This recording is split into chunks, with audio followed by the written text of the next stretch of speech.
नमस्कार, व्योम टीवी के live segment page में मैं उमेश आप सभी का स्वागत करता हूं। आज हम सीधी चंद्रपुरा ब्लॉक के अंतर्गत एक जगह पड़ता है जिसका नाम है तारानारी, और इसको क्रीम जगह हम इसलिए बोल रहे हैं कि एक ऐसा चौक है, एक ऐसा पंचायत है जहां पर आसपास के सारे लोग अपनी मुद्दों की बात करते हैं। अगर उस चौक पर आप चले जाएं तो 24/7 आपके पास एक बहुत बड़ा मुद्दा मिलेगा कि कौन व्यक्ति, कौन मुखिया, कौन जिला परिषद, कौन वार्ड सदस्य और कौन पंचायत समिति किस तरीके से अपनी भूमिका निभाएगा। इसी में तारानारी जैसे प्रसिद्ध जगह का पंचायती दंगल 2022 में मुखिया जी का प्रतिनिधित्व करने के लिए आज हमारे बीच में है कुंती देवी जी। एकदम कट टू कट उनसे से भी बात करेंगे, प्रश्न पूछेंगे। एक दावेदारी और इनकी रही है, पहले फर्स्ट टर्म वाले चुनाव में उप मुखिया के पद पे भी ये रहे, अभी ये मुखिया की बात करने जा रहे हैं। सबसे पहले तो आपका स्वागत है मैडम। धन्यवाद सर। दीदी, घर में तो शांति से थे, तो भी सब राजनीति वगैरह में क्यों आए आप फिर?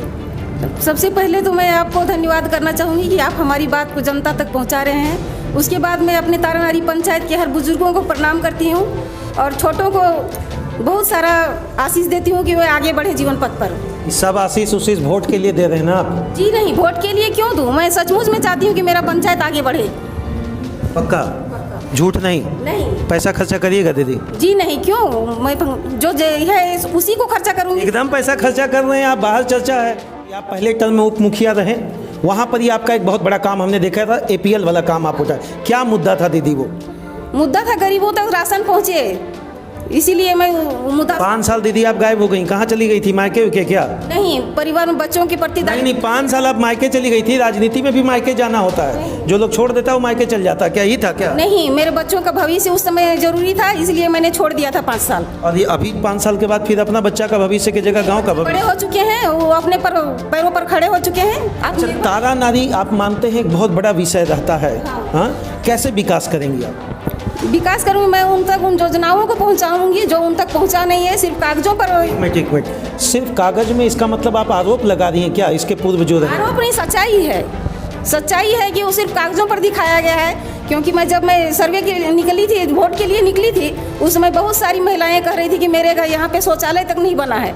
अच्छा, आपका तारानारी की बात कर रहे हैं, मतलब अभी शौचालय का भी यहाँ गड़बड़ है क्या? हाँ, शौचालय की भी गड़बड़ है, क्योंकि महिलाएं मुझसे खुद बोल रही थी कि अभी तक शौचालय मेरा नहीं, कि मैं हर सभी को आत्मनिर्भर बना। ये सब झूठ मूठ का आप लोग सब नेता लोग सब आत्मनिर्भर और ही बनाएंगे वो बनाएंगे। आप बताइए दीदी, एक महिला है, महिला का समस्या आपके पंचायत में है कि नहीं? हाँ है, सभी महिला और पुरुष सभी का है। अरे तो कभी निकले, कभी आप बैठे तारानारी में? तो हम नहीं देखे आपको कहीं बैठे। साल पहले मैं निकली थी और देखिए बैठी भी हूँ। अच्छा, आपने विरोध किया? क्या समस्या आज आपके पंचायत में दीदी दिख रहा? सबसे जो संकीर्ण समस्या, सबसे प्रबल तरीके से जो दिख रहा? भ्रष्टाचार सबसे ज्यादा यहाँ पे है। हर चीज में भ्रष्टाचार। कुआं बना आपके यहाँ ना? मेरे यहाँ कुआं बना है। कुआं बना तो फिर आप विरोध में क्यों हैं? तो विकास होगा उसमें। मेरे यहाँ सिर्फ बना है, औरों के यहाँ तो नहीं बना है। प्रधानमंत्री आवास योजना को लेकर आप बताइए। भ्रष्टाचार है। आप आरोप लगा रहे सब में भ्रष्टाचार है, तो आपके काल में भी तो यही होगा? जी नहीं, मैं इसीलिए आई हूँ राजनीति में कि मैं भ्रष्टाचार को मुक्त करूंगी अपने। कम करिएगा कि अधिक कर दीजिएगा भ्रष्टाचार? कम कर, समाप्त करने की कोशिश करूंगी मैं भ्रष्टाचार पूरा। अच्छा, ये बताइए क्यों वोटर आपकी तरफ झुकान करे और कुंती दीदी को वोटर दे? क्योंकि मैं चाहती हूँ कि मेरा पंचायत विकसित हो, उसमें सब युवा आत्मनिर्भर बने, महिलाएं आत्मनिर्भर बने। चौक में पता है दीदी क्या चर्चा हो रहा है आपका? आपके पति का लंबा चौड़ा बिजनेस है, उसी कारोबार को फैलाने के लिए आप नया बिजनेस ढूंढ रहे हैं। उसमें पंचायत के लोगों का हाथ नहीं है, मेरे पति की मेहनत का हाथ है। सीधा बोल रही हैं, सीधे से खारिज कर रही हैं। कल अगर पति गलत करेंगे विरोध करिएगा ना? उसका सबसे ज्यादा विरोध मैं। सबसे पहले बोलिए विरोध करिएगा ना? जी हाँ, कसम से खाकर बोलिए कि विरोध करेंगे। खा के कहती हूँ, पत्नी पति का आईना पत्नी होती है, अगर पत्नी पति को सही राह पर नहीं लगे। जब वो राजनीति में आ गए तो सबसे पहले आपका कौन है? अपना परिवार की आपका पंचायत परिवार? मेरा पंचायत सबसे पहले है। आज एक बात बताइए, पंचायत में अपनी महिलाओं के लिए आपके पास क्या योजना होगी? महिलाओं को, जो भी समूह से जुड़ी हुई महिलाएं हैं, मैं उन सभी को रोजगार से जोड़ने की कोशिश करूंगी। बट दीदी सब पॉसिबल है तो मुखिया जी सबको रोजगार दे देंगे? उनको रोजगार का मार्ग बताऊंगी। आप सृजन करेंगी? जी हाँ, वो स्वयं रोजगार करेंगे। एक प्रश्न दीदी हम पूछने जा रहे हैं, भ्रष्टाचार को जो आप बार बार चोट मार रहे हैं, किस तरह का भ्रष्टाचार रहा आपके पंचायत? भ्रष्टाचार है, जैसे अभी बोले शौचालय के लिए, शौचालय आधे को भी नहीं मिला है मेरे पंचायत में, 50% आदमी को नहीं मिला। 12,000 में भी लोग झोल कर देता है? 12,000 में भी झोल होता है। आप बैनर में लिखे हैं सुयोग, शिक्षित, ईमानदार और विकासशील, संघर्षशील। आप एक बात बताइए, आपके पंचायत में बहुत सारा ऐसा व्यक्ति होगा जिसके आज भी खाने का समस्या होगा। कोरोना काल का जो पीरियड रहा 2 वर्ष, उसमें आपकी भूमिका क्या रही?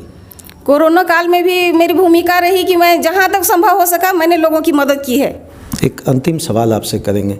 आप एक घरेलू महिला होते हुए घर को देख रही हैं, अपने बच्चों को बड़ी की, अपने पंचायत में विकास का योजना लेकर आएंगी।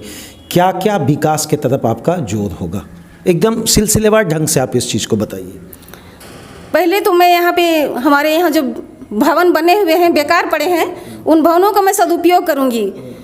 उसके बाद गांव को मैं अच्छी तरह से स्वास्थ्य के क्षेत्र में भी अच्छा बनाने की कोशिश करूँगी, शिक्षा के क्षेत्र में भी से भी जोड़ूंगी। नाला है दीदी आपके गांव में? नाली या नाला? नहीं, इस पर ध्यान कभी नहीं गया किसी का, मुझे लगता है। एक लंबा चौड़ा तारानारी पंचायत है, उसमें आया था योजना लेकिन बना नहीं। प्रश्न है इससे बहुत पहले, हम करीब 2.5 साल पहले एक रिपोर्ट यहाँ बनाए थे। टंकी में पानी नहीं था, अब टंकी में पानी आ गया है और जितना यहाँ आदमी खपत करता है उससे ज़्यादा पानी यहाँ बह जाता है। ना तो ग्रामीण को दिखाई देता या ना जनप्रतिनिधि को दिखाई देता। आप क्या डिसीजन लीजिएगा इस पर? डिसीजन लूँगी मैं उन अधिकारियों से बात करूँगी जो उन्होंने पाइप बिठाने का काम किया है। मैं उनसे कहूँगी कि आप उनका मरम्मत कीजिए। चलिए, एक अंतिम सवाल जनता से अपील करिए दीदी। जनता से मैं यही अपील करूँगी कि वे मुझे वोट दें। मैं आपके पंचायत को, मैं अपने पंचायत को विकासशील पंचायत बनाऊँगी जिसमें हर परिवार सुखी होगा। परिवार सुखी होगा तो हर घर सुखी होगा और मैं सुखी होगा, सुखी संपन्न और आदर्श पंचायत में अपने पंचायत को बनाना चाहती हूँ। चलिए, ये तो बात तय है कि ग्राम पंचायत चुनावी दंगल 2022 के अंतर्गत जो राज्य सरकार ने एक निर्णय लिया महिलाओं को आरक्षण देकर सामने लाना है, मुझे लगता है महिला सशक्तिकरण का एक बहुत बड़ा उदाहरण बनेगा। लेकिन एक विरोध हम करेंगे, एक विरोध करेंगे कि अगर किसी पंचायत के अंतर्गत किसी महिला को खड़ा किया जाता है तो मुखिया पति, पंचायत पति, पार्षद पति या जिला परिषद पति या वार्ड पार्षद पति, ये सब सभ्यता खत्म होना चाहिए। वही महिलाएं आगे आएं जो सक्षम हैं, जो अधिकारी से योजनाओं को लाकर आपके गांव तक पहुंचा सकते हैं। क्योंकि जब जब मुखिया पति वाली प्रतिनिधित्व किसी भी जिले में बनी रहती है, किसी भी गांव में बनी रहती है, तब तक महिला का सशक्तिकरण महज एक दाग होगा। मैं उमेश, मैंने अपना काम कर दिया तारानारी के पंचायत के लिए। मेरा काम है पूछना। मैं हर गली में पूछूंगा, हर मोहल्ले में पूछूंगा, तब तक पूछूंगा जब तक कि तार झूल रहा है। मैडम से भी पूछूंगा, अगर ये जीत गए तो अगला 7 दिन के बाद इनका ब्लूप्रिंट क्या होगा? मेरा ब्लूप्रिंट यही होगा कि मैं सबसे पहले अपनी स्वच्छता की ओर ध्यान। दीदी, हम ही पूछेंगे आके, फिर उस समय ही बता दे रहे हैं। स्वच्छता की ओर सबसे पहले ध्यान दूंगी क्योंकि टाइफाइड, मलेरिया, फाइलेरिया, इन सब बीमारियों का कारण गंदगी ही है। बहुत बड़ी बात इन्होंने कहा है। एक गांव की सबसे बड़ी समस्या होती है, लोग जागरूक नहीं हो पाते हैं और है भी तो कभी कभी अनदेखी करते हैं। बहुत बड़ी आपने बात कही है। एक परिवार को स्वस्थ रखना है, उसी तरह हमारा पंचायत भी एक परिवार है और अपनी भूमिका निभाकर उसको बेहतर ढंग से सजाएंगे। जय हिंद आप सभी का। ना तो मैं इनके पक्ष में बोल रहा हूँ, ना मैं इनके विपक्ष में बोल रहा हूँ। जहाँ समस्या है उसके समक्ष बोलूँगा। मैंने ना तो इनके फेवर में बोला है, मैंने एक ही बात कहा है, मैडम अगर आप जन आंदोलन की बात करते हैं, जन सहयोग की बात करते हैं, तो जन कल्याणकारी योजना को आपको धरातल पर लाना पड़ेगा और नहीं लाएंगे तो हम तो पूछेंगे कि कड़ी में फिर दोबारा आपसे मेरी मुलाकात होगी। तब तक के लिए धन्यवाद आप सभी का।